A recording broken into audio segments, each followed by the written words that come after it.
오늘은 우리가 언제 한번 다루었던 주제이긴 하지만 한 해의 마지막 주일이면서 또 한 해를 시작하는 이 시점에 꼭 필요한 내용이기 때문에 다시 한번 진지하게 돌아봤으면 하는 마음으로 좀 더 꼼꼼히 한번 더 다루어 보려고 합니다. 마음이란 주제인데 신약 성경 히브리서 11장을 보면 믿음으로 살았던, 무엇으로? 믿음으로 살았던. 여러분, 믿음으로 살았다, 이게 무슨 말인가요? 믿음으로 살았다. 하나님을 실제적으로 의지하며 살았다. 하나님의 존재를 의심하지 않고 오늘을 살았다. 하나님의 뜻을 진실되게 구하면서 하루하루를 보내었다라는 말이죠. 그렇게 믿음으로 살았던 사람들의 이름 그리고 그들에 대한 간략한 설명이 히브리서 11장에 나옵니다. 이렇게 시작하죠. 믿음은 바라는 것들의 실상이요 보이지 않는 것들의 증거니 선진들이 이로써 증거를 얻었느니라. 자, 이 말씀을 우리가 이해하기 쉽게 메시지 성경으로 함께 한번 읽어봅시다. 시작. 삶의 근본 사실은 이것입니다. 하나님을 신뢰하는 이 믿음이야말로 삶을 가치 있게 하는 든든한 기초입니다. 믿음은 볼 수 없는 것을 볼 수 있게 하는 단서입니다. 우리 조상을 다른 사람들과 구별해 준 것이 바로 이 믿음의 행위였습니다. 그렇죠. 믿음으로 살아가는 게 이런 거래요. 우리가 욕심으로 살아가면 어떻게 돼요? 내가 가지고 싶은 그것을 위해서 오늘 돈을 더 모으든가 돈 벌기 위해서 수단과 방법을 가리지 않던가, 그게 이제 욕심으로 살아가는 것이고, 그죠? 욕망으로 살아갈 수도 있고 욕구로 살아갈 수도 있는데, 그런 것들보다 더 가치 있게 살아가는 것이 무엇인가? 오늘 성경은 우리에게 믿음으로 살아가는 것이라 소개해주고 있는 겁니다. 그렇게 이제 한 사람 한 사람 믿음으로 살았던 사람들의 이름이 나오는데, 아벨, 에녹, 노아, 아브라함, 사라, 이삭, 야곱, 요셉, 모세, 라합에 대한 설명이 쭉쭉쭉쭉 나오다가 32절에 이런 말씀이 있어요. 내가 무슨 말을 더 하리요? 누구? 기드온, 바락, 삼손, 입다. 이 사람들은 사사시대를 살았던 사사들이죠. 그리고 사사시대 끝나고 이제 왕이 세워지는데, 왕 누구 이름이 나와요? 다윗, 그리고 사무엘과 선지자들의 일을 말하려면 내게 시간이 부족할 것이다, 이런 말을 해요. 자, 이렇게 믿음의 사람들의 명단에 누가 있냐면 다윗이 있습니다. 다윗. 여러분 모두가 이제 어느 정도 다윗에 대한 이해는 있을 것이라 생각하고 설명을 하지 않고 한번 여쭤보겠습니다. 여러분, 다윗이 골리앗 앞에서 무너졌었나요? 아니면 밧세바 앞에서 무너졌었나요?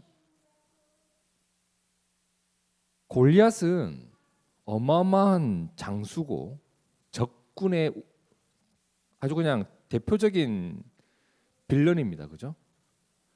아주 공포스러운 놈이에요. 밧세바는 연약하디 연약한 한 여인입니다.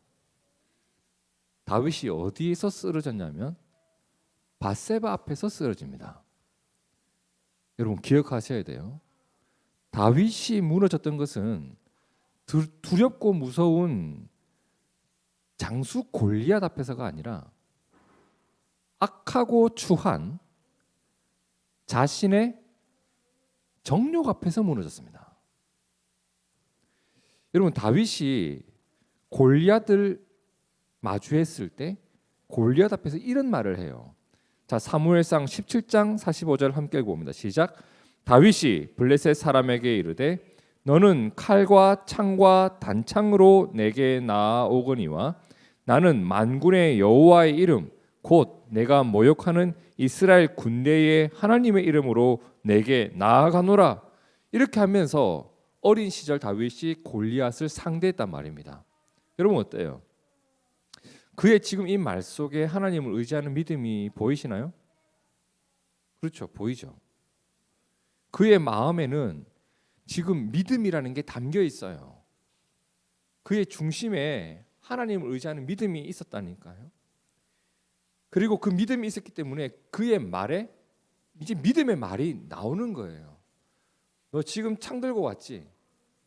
나 지금 하나님의 이름으로 너를 만나러 간다. 너를 대하려 한다. 너와 싸우려고 한다. 그렇게 어린 시절 다윗은 골리앗을 이깁니다. 그리고 시간이 흘러 먼 훗날 그 다윗이 이스라엘의 왕이 되었고 왕으로 살아가던 어느 날 하루는 이런 일이 있었다고 하는데 사무엘하 11장 2절 저녁 때에 이제는 다윗이 왕이 된 이후에요. 저녁 때에 다윗이 그의 침상에서 일어나 저녁에 왜 침상에 있어요? 이게 무슨 말이에요? 빈둥빈둥거리고 있는 거죠. 빈둥빈둥. 저녁에 침대에서 일어납니다. 그래서 왕궁에서 뭐예요? 옥상에서 왔다 갔다 할 짓 없이 그렇게 돌아다니고 있는데 그곳에서 이웃집을 이렇게 건너보니까 한 여자가 목욕을 하고 있네. 그러면 아이고 이러면서 얼른 들어와야 되는데 그걸 가만히 묵상을 하고 있습니다. 다윗이 그렇게 있다가 어떻게 해요? 그 여자가 누구인지 알아보게 하고 그 여자를 자기에게 데려오게 합니다. 그 여자가 누구였냐면 지금 전쟁에 나가 있는 우리아의 아내 밧세바였던 겁니다. 자신의 부하는 목숨 걸고 전쟁에 나가 있는데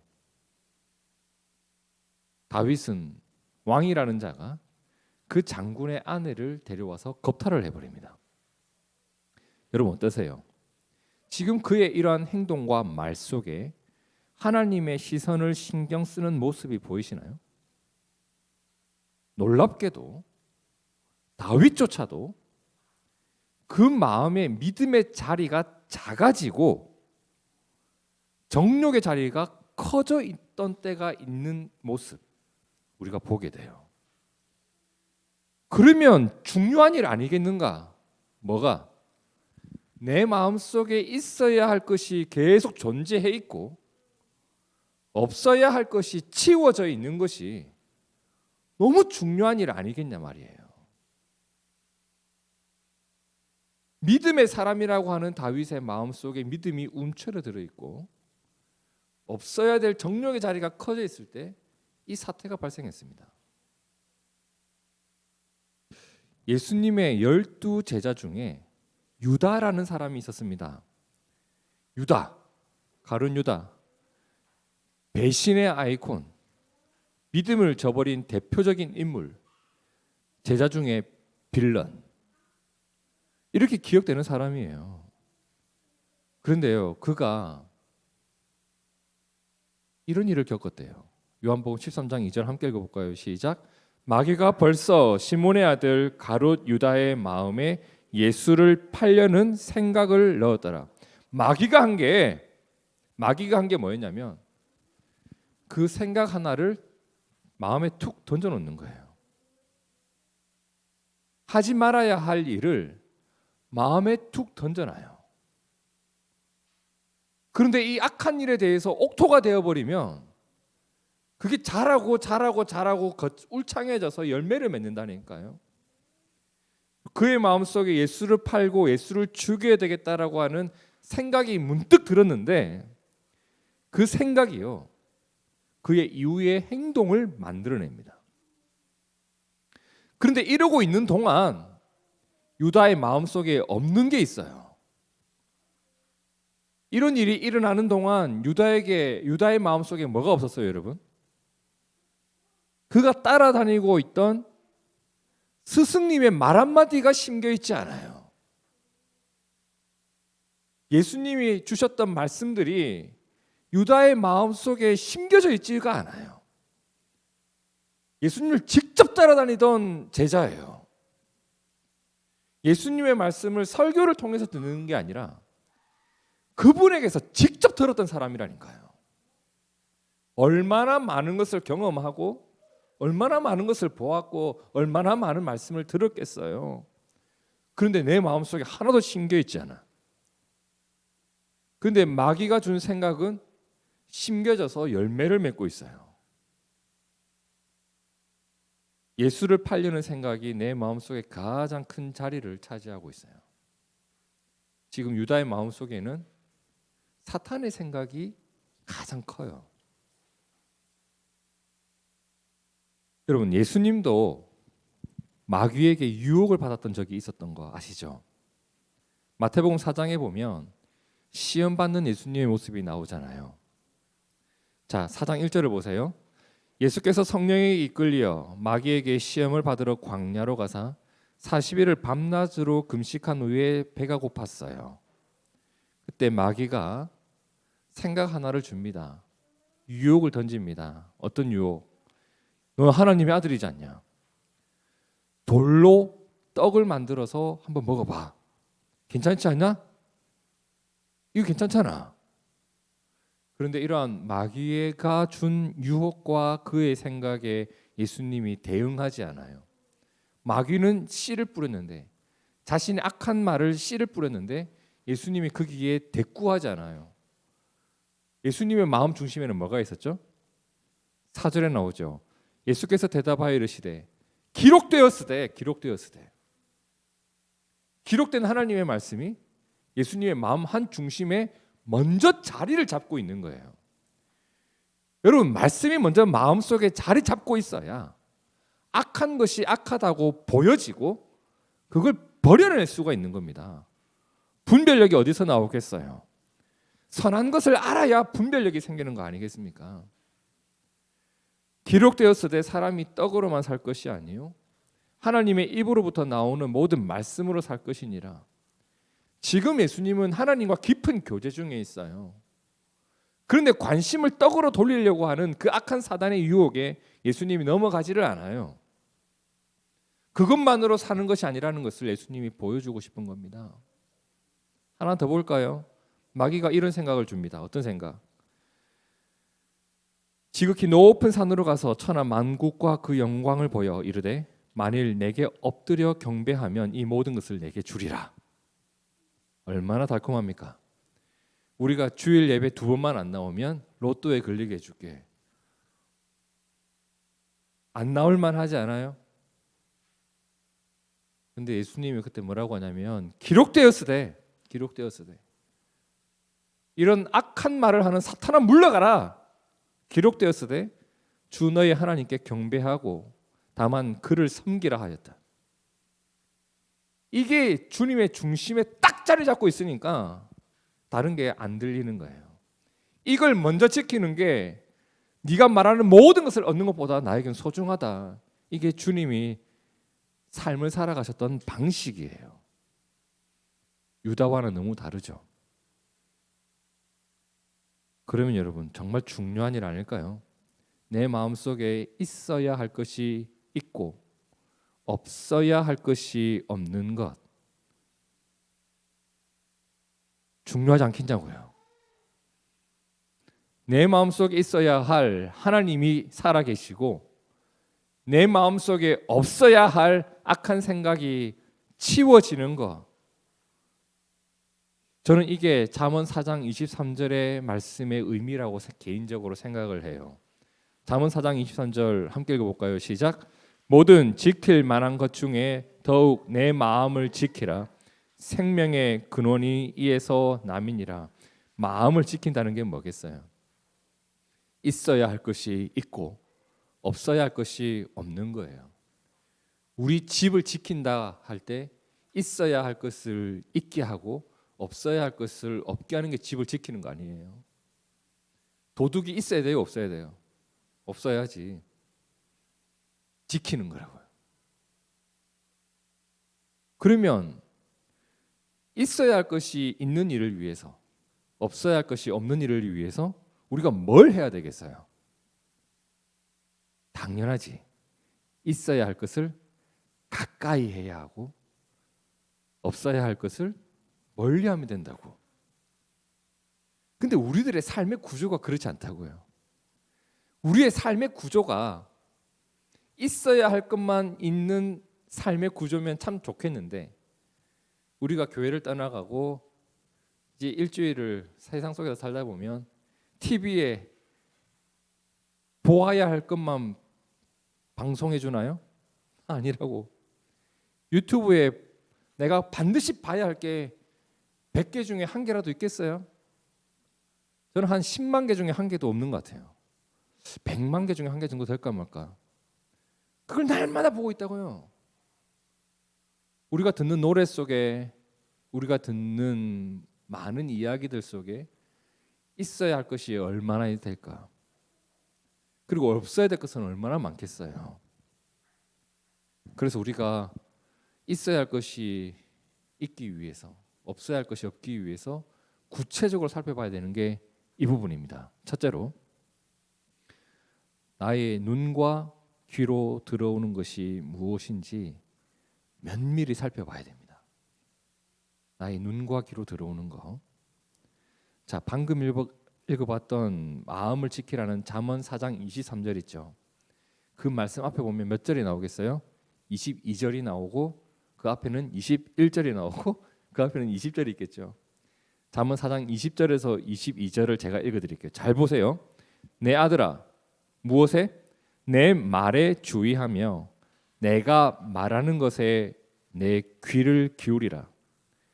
그것을 내 눈에서 떠나게 하지 말며 내 마음속에 지켜라.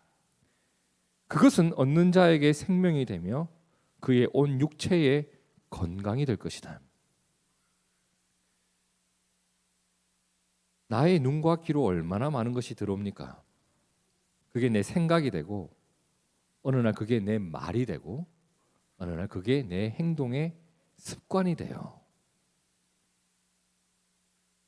그렇기 때문에 마음을 지키기 위해서 우리가 해야 할 일이, 오늘 말씀 잠언 4장 20절에서 22절을 보니까 내 귀, 내 눈, 이걸로 들어오는 것을 주의하라. 여러분, 코로나 바이러스가 입으로 들어와도 됩니까? 안 됩니까? 안 되죠. 이제 겨울 되니까 미세먼지가 슬슬 보이는데 입으로 들어와도 됩니까? 안 됩니까? 그래서 미세먼지 주의보가 발생하고 코로나 바이러스가 한참 돌 때 우리가 뭘 썼죠? 들어오지 말라고 마스크를 썼다고. 들어오지 말아야 될 것을 막기 위해서 입을 막아버리더라고요. 그죠? 돈 주고 마스크 사서. 초창기 때 마스크 살 수 없어가지고 얼마나 애를 먹었는지. 눈으로 들어오는 것을 막기 위해서 눈스크도 있고 귀로 들어오는 것을 막기 위해 귀스크도 있어야 될 것 같아요. 코로나 바이러스보다 더 무서운 게 악한 생각을 만들어내는 영상과 그런 말들 아닙니까? 눈과 귀로 들어오는 게 얼마나 나를 죽이는지 몰라요. 보지 않아도 되는 것이 너무 많은데, 듣지 않아도 되는 것이 너무 많은데, 그런 것들은 점점 더 많아지고 있는데 그 속에서 우리가 그것을 통제할 수 있냐고요. 그래서 중요한 게 뭐냐면 매일 한 줄이라도, 제발 매일 한 줄이라도 성경 말씀이 내 마음속에 들어와야 된다고요. 날마다 그 매일 성경 읽기 올려주시는 거 얼마나 고마운 일인지 몰라요. 그거 그냥 한번 클릭해가지고 보시라고요. 보시라고, 제발. 그것도 안 보면 어떻게 할 거예요? 내 마음속에 성경 말씀이 언제 들어오냐고요. 언제 들어와.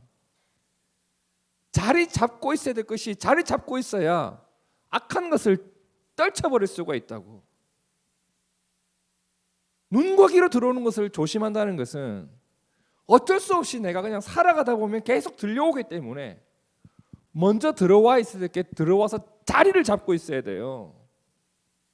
그 말씀이 내 마음속에 들어와 있고 내 눈에도 이렇게 내 옆에 성경 말씀이 보이는 환경을 만들어 놓는 것이 얼마나 귀한 일인지 몰라요.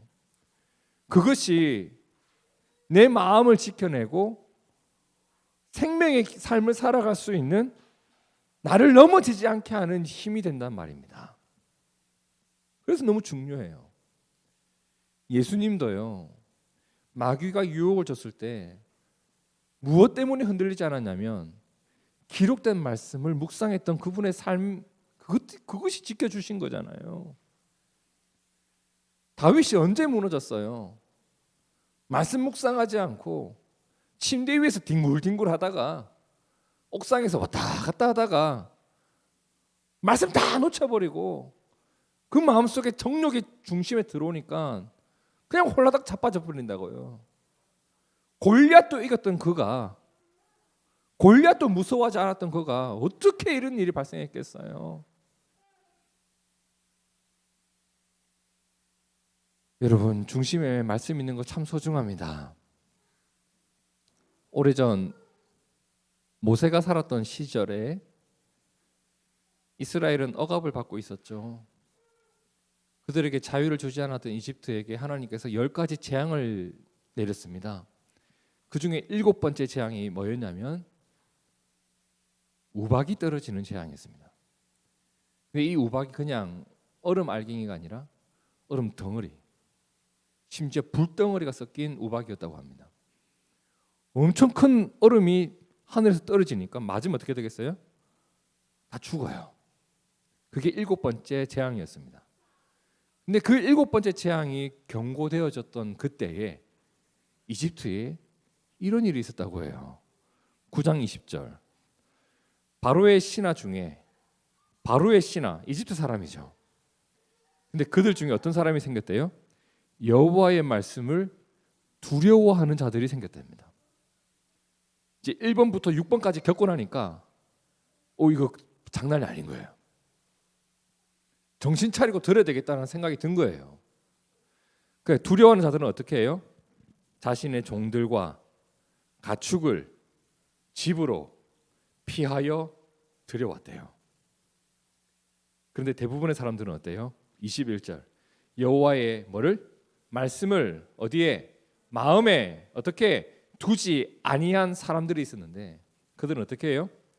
그냥 한마디로 하던 대로 말씀을 경고로 들을 줄 아는, 말씀을 경외할 줄 아는 사람들은 대비를 했는데 말씀을 마음에 두지 않은 사람들은 하던 대로 하더라. 오늘날도 얼마나 많은 교회가 있고 성도들이 있습니까? 하지만 말씀을 마음에 두지 않는 성도, 말씀을 마음에 두지 않은 교회는 하던 대로 합니다. 성도 여러분, 하나님 말씀이 내 생각을 지켜주시고 내 말과 행동을 지켜주십니다.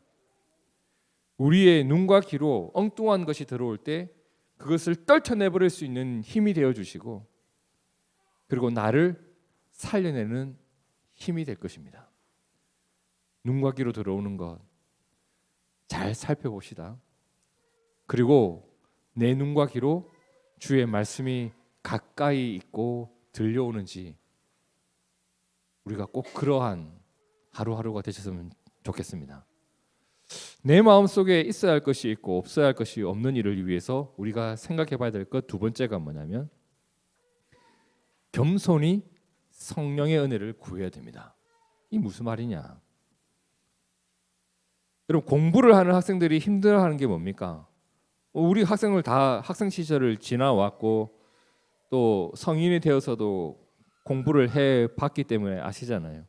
공부를 할 때 제일 힘든 게 뭐예요? 공부를 한 것을 지켜내는 거. 이 줄줄 셉니다. 아무리 해도 잊어버리고 기억이 안 나고 또 헷갈리고, 어쩔 땐 배워도 남는 게 없는 것 같은 때도 있고. 여러분, 공부를 하다가 왜 나는 이렇게 공부를 해도 뭐가 잘 안 되지? 뭐가 문제예요? 방법이 잘못되었거나 억지로 하거나. 다 큰 사람들이 공부하면요, 머리는 어릴 때만큼 돌아가지 않는데 뭐가 나를 공부를 하게 만들어요? 그것이 내 삶과 연결이 돼 있거든. 합격을 해야 직장을 갈 수 있고, 합격을 해야 내 자리를 지킬 수 있고, 그런 시험은 동기가 명확하니까 억지로 안 하게 된다고. 무조건 해야 된다고.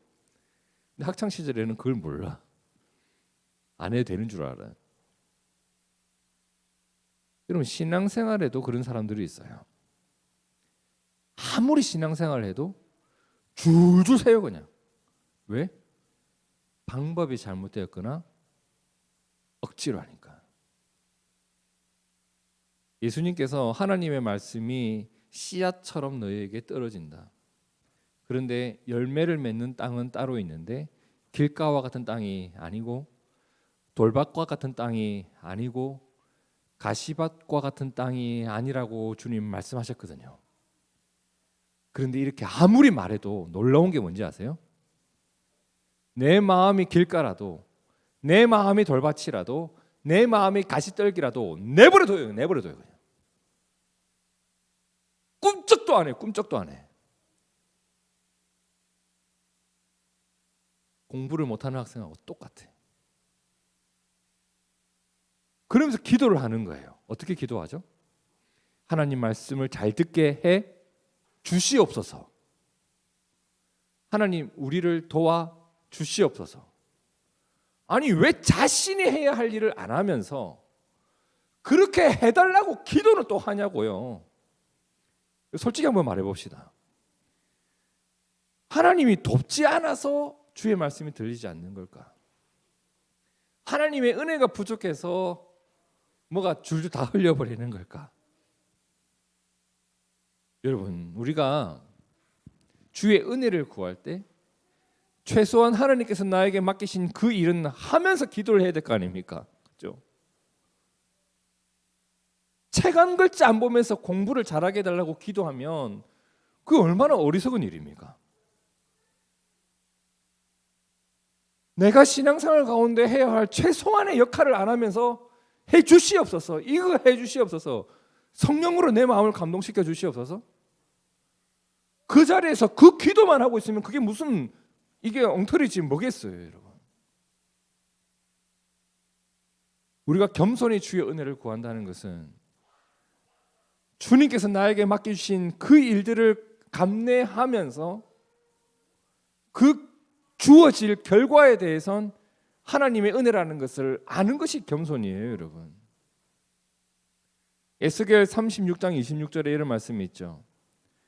새 영을 너희 속에 두고 새 마음을 너희에게 주되 너희 육신에서 굳은 마음을 제거하고 부드러운 마음을 줄 것이며 또 내 영을 너희 속에 두어 너희로 내 율례를 행하게 하리니 너희가 내 규례를 지켜 행할지라. 잘 보세요.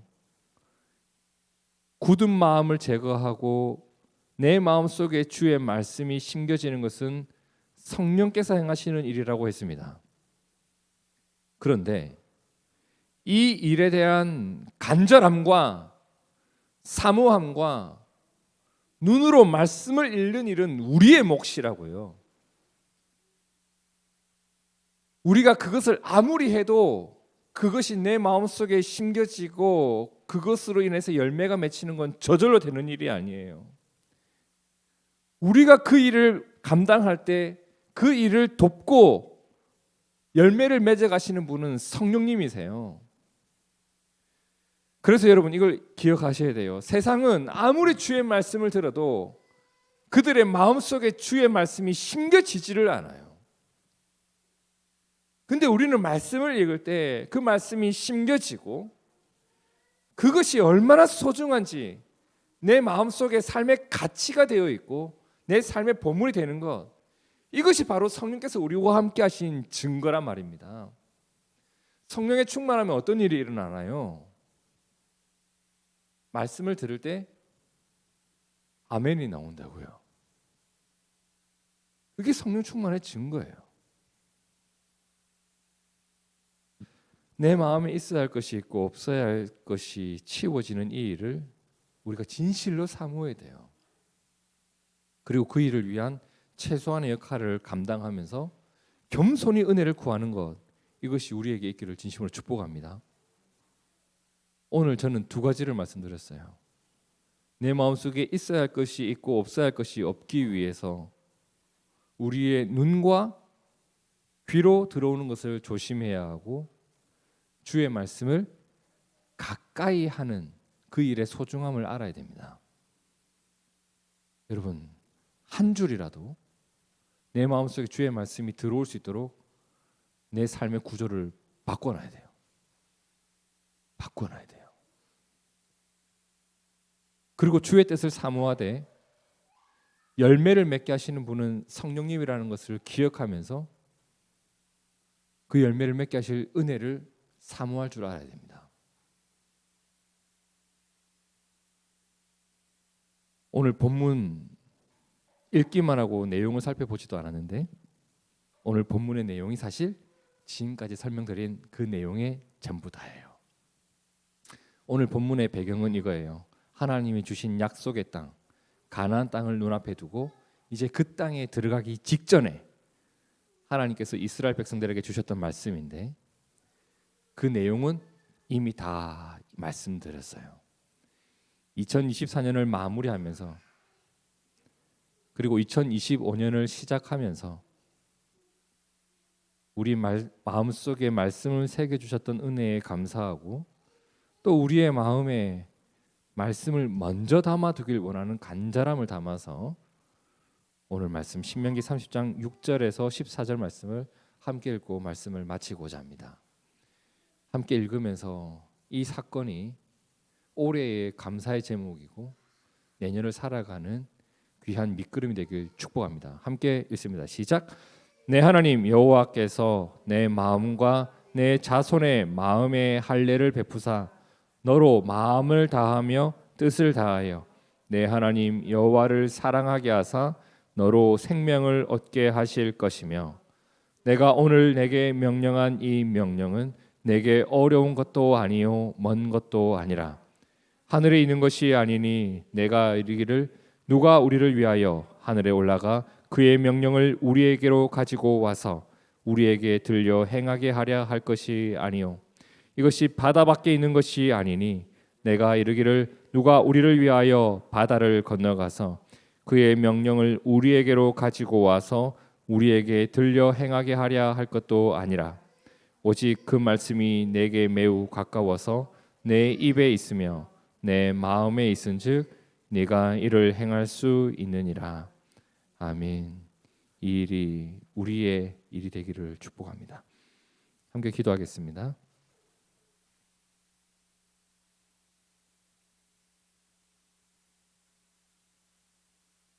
하나님, 우리의 마음에 담겨 있어야 될 것을 담아 주시옵소서. 내 마음에서 치워야 할 것들을 치울 수 있는 은혜를 허락하여 주시옵소서. 주의 말씀을 더욱더 가까이 하고 가까이 한 그 말씀이 대화 중에서 흘러나오기도 하고 내 삶을 결정짓는 이유가 되기도 하는 믿음의 삶이 우리 가운데 나타나게 도와주시옵소서. 내 의지로 할 수 없는 이 일을 성령께서 맺게 도와주시옵소서. 그러한 한 해를 살아오게 하신 하나님께 감사드립니다. 그리고 그러한 삶을 살아갈 수 있도록 이끌어 주실 성령님을 의지합니다. 살아계신 예수님 이름으로 기도드립니다. 아멘.